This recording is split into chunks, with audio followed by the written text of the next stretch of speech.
What up, YouTube? Let's here. Thanks again for visiting the channel. As always, I appreciate it. If this is your first time watching the channel, I appreciate you visiting the channel. Do me a solid. Hit the like button, hit the thumbs up just for the algorithm, and if you'd be so kind, subscribe to the channel. I'd really appreciate that. Tonight we're going to be doing a quick review on the Ritter Hogue RSK MK1 G2. So let's do it up. Real quick size comparison compared to the Rat Model 1. The Rat's going to be a little bit bigger than this guy. Compared to the Rat Model 2, the Rat Model 2 obviously is going to be just a little bit smaller.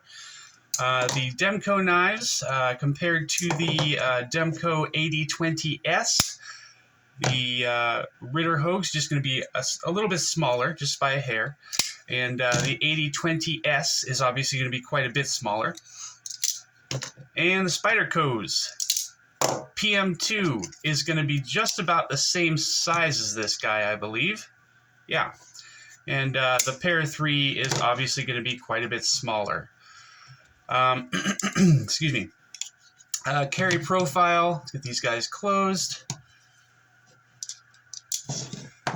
The SPYDERCO Paramilitary 2 is, again, the handle is just about the same size as the Ritter Hogue. And the Pair 3 is a little bit smaller. Thickness, compared to the Pair 3, the Ritter Hogue is going to be just a hair thicker. And height, the Pair 3 is just a little bit taller than the Ritter Hogue. And let's get a blade stock thickness on this guy. Try not to drop my flashlight. All right. Let's see where we are here. 126 thousandths. Okay, good. The blade here is 20 CV, which is great.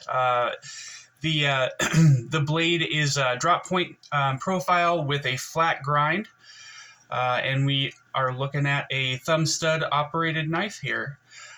This knife is running on phosphor bronze washers. You wouldn't know it though; it's very smooth. It flies in and out of the handle with no problem. So it's kind of like a I wouldn't say paramilitary 2 action. But it works great with that able lock, so no problems with the washers whatsoever.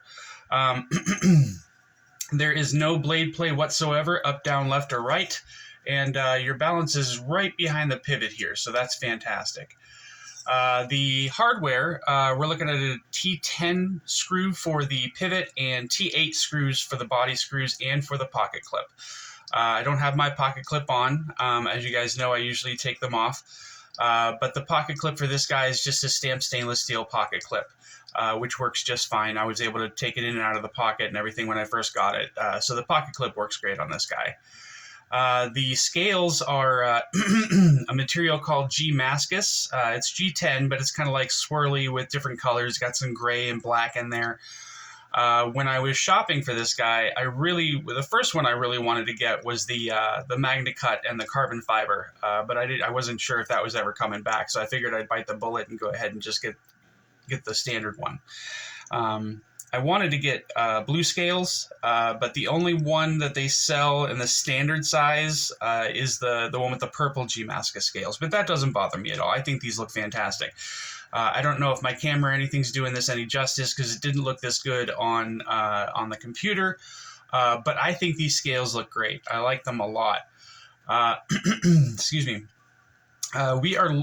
This knife has stainless steel cartridge liners. I'm not usually a huge fan of those. I like the full liners, but with as thick as these scales are, it's still pretty sturdy. It's not, there's no bowing or anything when you squeeze the handle, so it's pretty stable even with the cartridge liners. The action on this guy is fantastic. There's no detent because the bar there is just running on the tang of the blade, but it's real easy to push it out with those thumb studs. And you can even reverse flick it. I have to use a little bit of wrist to do that, but I don't know. You guys might be able to do it without any problem with that. And the lockup, like I said, is very solid. There's no blade play at all. And disengagement is super easy. I actually find this, they call it the Able lock. It's just another form of the Axis lock. And this feels smoother to me than on my other Benchmade knives with the Axis lock. So I don't know if Ritter Hogue does anything different with his, but this feels just a little bit smoother than my Benchmades. So that's nice. Excuse me. The ergos on this guy are really, really good as well. There's a sharpening choil here, but no forward finger choil. But the way the handle's shaped, the contouring and everything, it feels really, really good in the hand. You've got a little bit of a thumb ramp here with a little bit of mild jimping. It's not real sharp or anything like that. It's not real aggressive. So yeah, this is really comfortable in the hand. I've grown to like this knife quite a bit. More than I thought I was going to. Like I knew I would like the knife after seeing it on a couple of different reviews and watching, Metal Complex talk about it and everything. Everybody says it's a great knife, so I knew it was going to be good, but I like it a lot more than I expected to. I looked on the site just to double check the price and everything. The standard variant of this guy sells for $180. And it is available right now in a few different versions at Knifeworks. So I'm going to go ahead and link that in the description.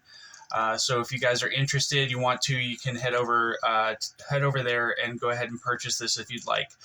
I will say, however, when I was there, I saw a note up on the site saying that they are doing another pre-order for the MagnaCut and carbon fiber scales version of this knife. I'll probably kick myself for telling everybody that, but I went ahead and bought this one, so I think I'm good.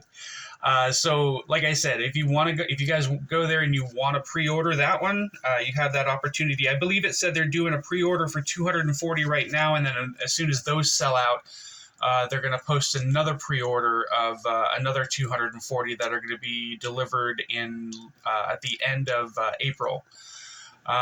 So yeah, if you guys are interested in that, or if you're interested in the standard version, head over to the site and pick one up. I would definitely recommend this knife. It's a great knife. Super comfortable, super easy to use. They do say that this is a hard use knife, and I wouldn't disagree with that. I mean, I'm sure this could, put up with whatever you put in front of it.